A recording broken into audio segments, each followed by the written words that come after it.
Hey, I'm Fred. And I'm Ant. And this is Creator Generation. Create a generation of hype. All right, Frederico, what is happening this week? This week we're chatting with Justin Brown from Primal Video. That's the biggest thing that we like to share is it's not about how pretty the video is or whatever. It's about the impact for the viewers and what they're looking for, what they want. He talks a lot about value and value creation. It's something YouTubers don't think about, but it's super, super important. Just a quick note, this is a cut down version of this interview. If you want to check out the whole podcast, head on over to your favorite podcast platform like Apple Podcasts or Spotify, and you can check it out there. Let's get into it. Let's get into it. All right, welcome back to Creator Generation. Right here, right now, we have Justin Brown from Primal Video. Justin, g'day. Thank you very much for having me on. Hey, thanks for hanging out. It's been a while since we caught up, but it's really good to have you here. Hey, Justin, what do you do on YouTube? Maybe that's a good place to start.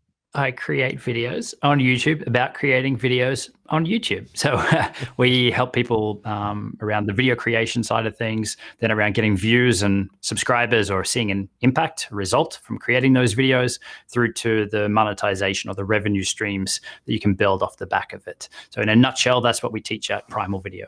Justin, before we go too deep, the background of the team on your channel, it's you and your brother, right? Mike?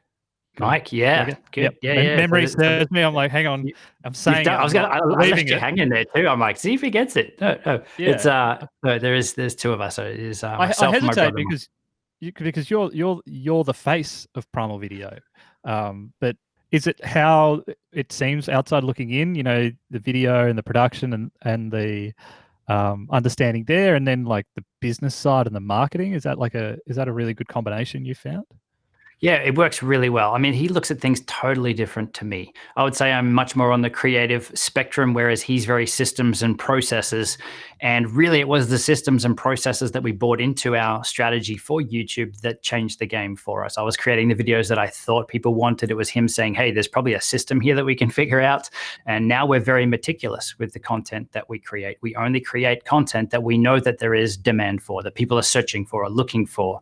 And also what we're saying in the video and when is all designed to, again, give YouTube what it needs to show our content to the right people, but also to keep people watching, to keep that engagement to the end of the video for watch time. It's super interesting hearing you talk about how specific and structured all of these different aspects of what you do.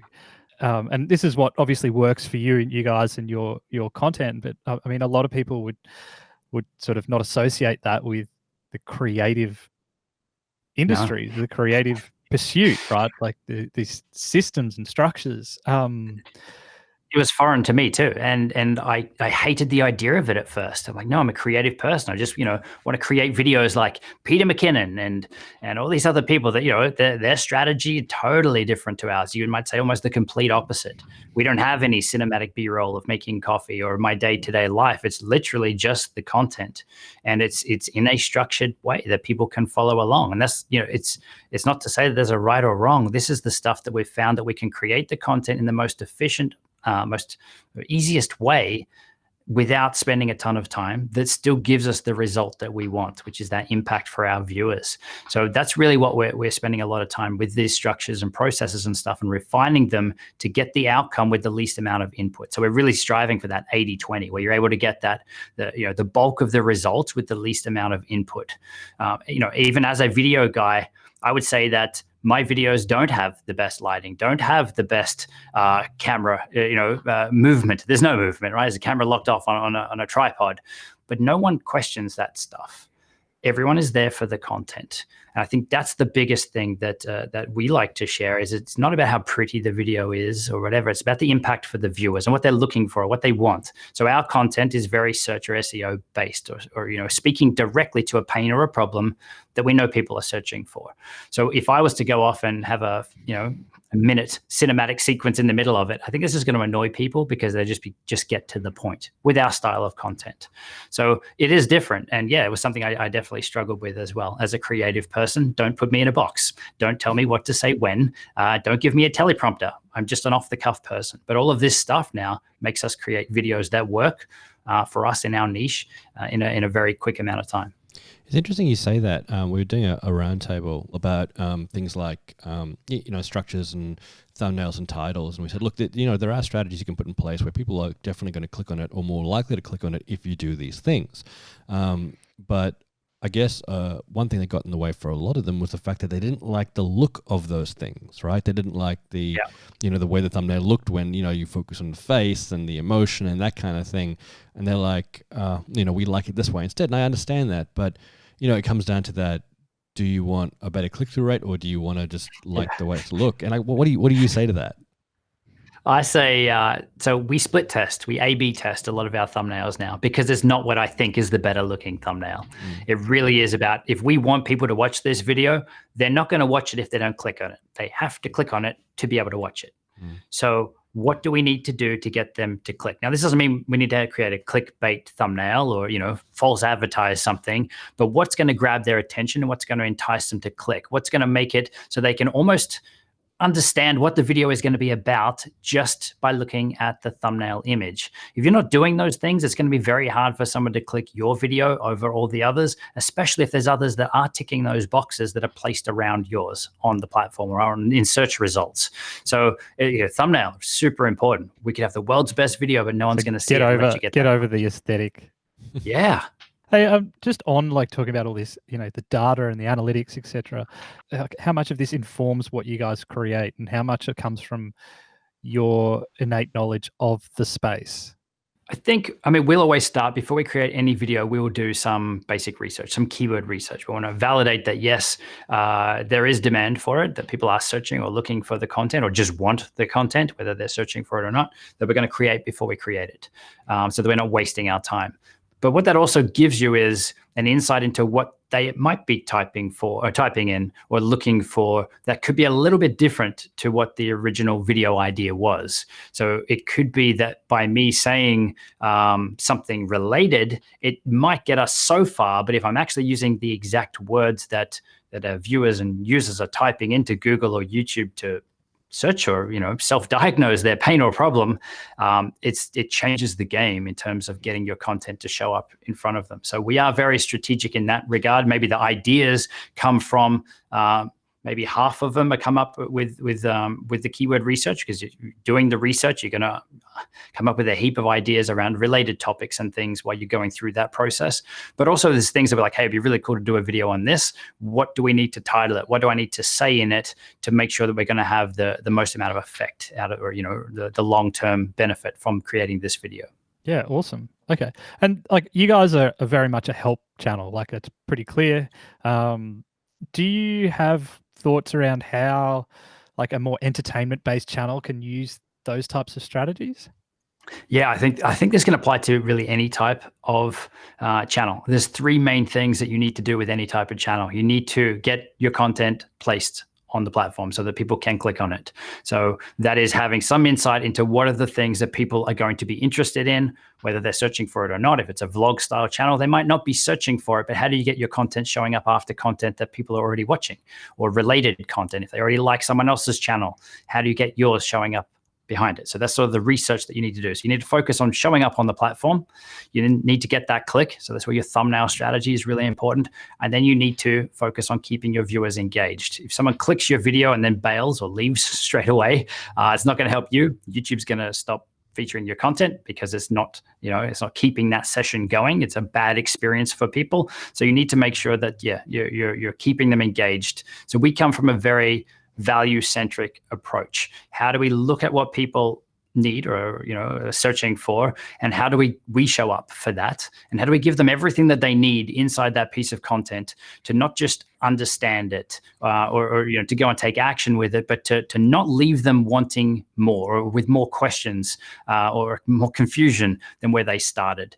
And there's a lot of YouTube videos out there. There's so much content out there where people maybe give you one piece of the puzzle, one piece of the solution, but it might have opened Pandora's box. So that's where you go down that YouTube rabbit hole of finding stuff and jumping from video to video and hearing conflicting advice. So I think if you come from, or if anyone comes from a place of what do I need to give my viewers so that they are entertained, or so that I'm answering their pain or their problem or everything that they need in this video, without them needing to then go and watch 5 more follow-up videos to actually, see enjoyment or take action with it is really the focus. Yeah, really great point.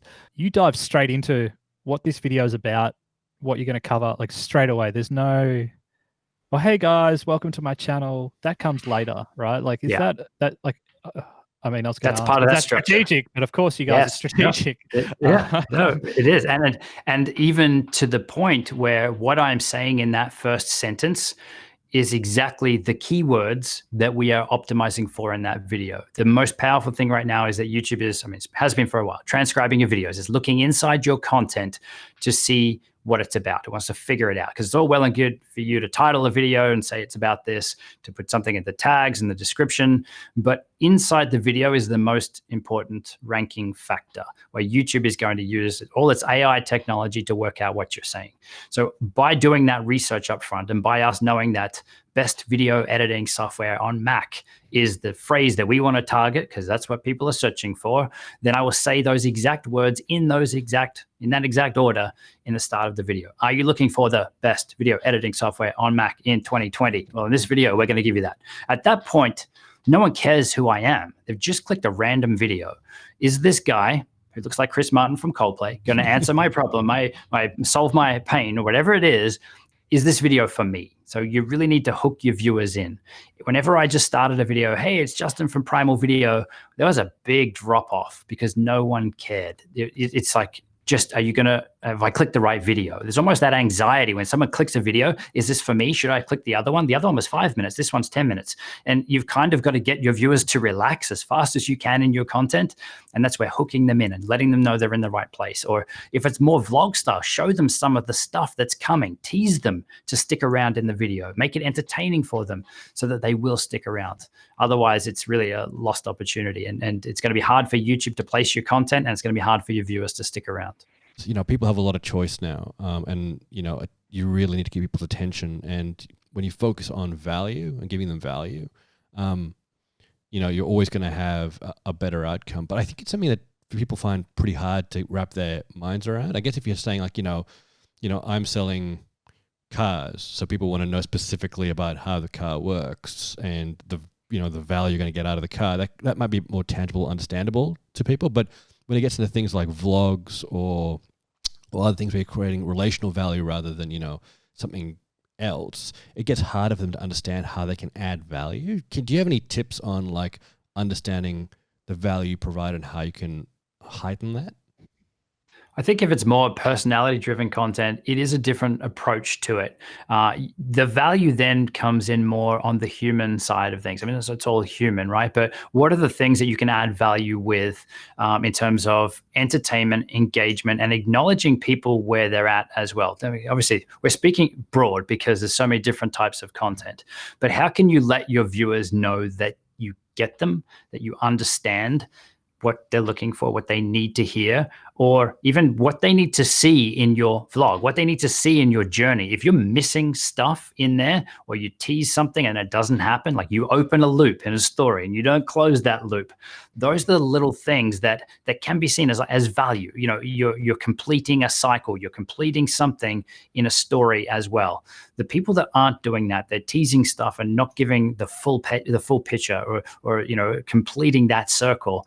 That's where it's hard for people to be those return viewers and to actually subscribe, because they don't feel complete with the content that they're watching. Obviously, if it's content that's tutorial content, then its value is pretty easy. But it really is about giving the viewers everything that they need, and in a lot of cases, just completing the story. Or resonating with the viewers and letting them know that you get them and giving them everything that they need. And so I know that's kind of a general answer, but no, I think it's good. But do you think that's why some vloggers will do tremendously well, and you're trying to objectively break it down, but you can't. A lot of people can't quite pinpoint what it is. I think it's that you're giving. They probably give the viewer something like emotionally or in a relationship based way that they didn't even know they were looking for. And I guess that's really hard though, because it's very hard to replicate that or sometimes even understand what that is. Which is where I think personality is a big driver of that. We'll all want to watch people who are like us, or the complete opposite, just crazy people like, well, I'm going to watch you because you're going to do stuff that I will never do. But so there's some reason, there's something in there that is driving us, which is the value that we're getting that we're not getting from somewhere else in life, or we want more of what we are getting in life. It's like there's certain people that you could just watch their video and say, hey, I know that if we went and had a beer, we would have a great conversation. We're the same. Or we're complete opposites, but that's the value in that. I think the personality is a big part of that, and also the storytelling around it to again give to your viewers, let them in, and to really see you and the content or the value you have to offer. That's where you can build those deeper relationships. Hey, you've helped hundreds of thousands, probably millions of people across your channel. Like, what do people need to have to get started? Like, what do you think they need? I think the biggest place that people are holding themselves back is the conversations that are going on in their head, thinking that there is already people already out there doing it, or that they're not good enough, they're not good on camera, or right through to the tech, the gear. I'll do it when I have that awesome DSLR or whatever it might be, and there's no point in me starting until then. Or they might create a video and it gets no views, and they're kind of disheartened about it. So there's all these little places where people stop.